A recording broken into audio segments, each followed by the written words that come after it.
ocean story. They say some loves are written in the stars, destined for tragedy. This is one of those stories. The girl's name was Alara, and the boy's name was Orion. They grew up in a small, forgotten town nestled by a restless sea. Alara was the lighthouse keeper's son.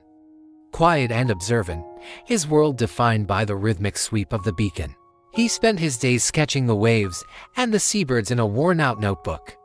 Orion was the daughter of the town's most prosperous merchant, a whirlwind of laughter and untamed spirit. She had eyes the color of the summer sky and a heart that yearned for adventures beyond their coastal home. They met one misty morning on the cliffs. Alara was capturing the sunrise, and Orion was chasing the wind. Their connection was instant, a silent understanding that passed between two souls who recognized each other. Their love bloomed in secret. They met in hidden coves where the tide whispered their names, and in the shadow of the old lighthouse, he would read her poems he wrote just for her. And she would tell him stories of faraway lands she dreamed of visiting. To the town, they were from different worlds, their union impossible. To each other, they were the only world that mattered. They made a promise under a sky full of stars. They would run away together on Orion's 18th birthday.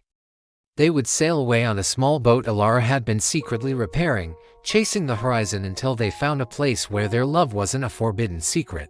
They planned everything, down to the last detail. The stolen bread and cheese, the map of the constellations to guide them, the small bag of coins Orion had saved. But fate, as it often does, had a cruel sense of humor. A week before they were meant to leave, a sickness swept through the town. It was relentless and unforgiving, and it took Orion first. Her laughter faded into a weak cough, her vibrant energy dimmed. Alara was forbidden from seeing her, her wealthy family locking her away, fearing the spread of the illness. He would stand on the cliffs for hours, staring at her window, his heart breaking with every passing moment. He sent her notes tied to the leg of a seabird he had befriended, filled with his words of love and promises of a cure he couldn't find. On the night before her 18th birthday, the light in her window went out, and it never came back on. Grief consumed Alara. The world lost its color, the sea its song. He couldn't imagine a single sunrise without her. He knew he couldn't live in a world that didn't have her in it. That night, the biggest storm the town had ever seen rolled in from the sea. The winds howled like a mournful beast, and the waves crashed against the cliffs with monstrous force. The townspeople huddled in their homes, praying for safety, but Alara walked out into the storm. He climbed to the very top of the lighthouse, the place where he had first seen her smile. He looked out at the raging, chaotic sea, the same sea he was supposed to sail with her. And without a moment's hesitation, he let himself fall, surrendering to the waves that had once whispered their names. He chose to join his Orion, not in a new land, but in the stars she was named after. But the story doesn't end there. Miles away, in a sanitarium hidden deep in the countryside, Orion took a breath.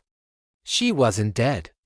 Her father, in a desperate act to save her and his reputation, had faked her death and sent her away to a private clinic. She fought the illness with a strength fueled by one single thought, Alara. She had to get back to him. She recovered, slowly but surely, her spirit reignited by the memory of their promise. As soon as she was strong enough, she escaped. She journeyed for weeks on foot, tired and hungry, but driven by a love that defied all logic. Finally, she saw it on the horizon. The lighthouse. Home. She ran the final stretch, her heart pounding with anticipation, picturing his face, his embrace. But the town she returned to was one of mourning. The first person she met was an old fisherman, his face etched with sorrow. She asked for Alara. The old man just shook his head and pointed towards the cliffs. He told her the story of the heartbroken boy, the great storm, and the lighthouse keeper's son who gave himself to the sea. He told her it happened the night of the storm, the very night of her 18th birthday. Orion's world collapsed. The air left her lungs. The strength that had carried her all this way vanished.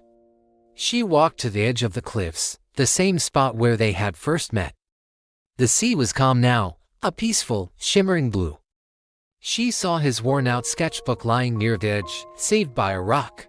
She opened it, and on the last page was a drawing of her, smiling, with a single line written underneath. My Orion, my star, my sea. She clutched the book to her chest, a single tear rolling down her cheek. She had fought so hard to live for him. Now, she couldn't live without him. She closed her eyes, whispered his name to the wind, and simply let go. To different places. To different ways. But their souls finally were together, forever.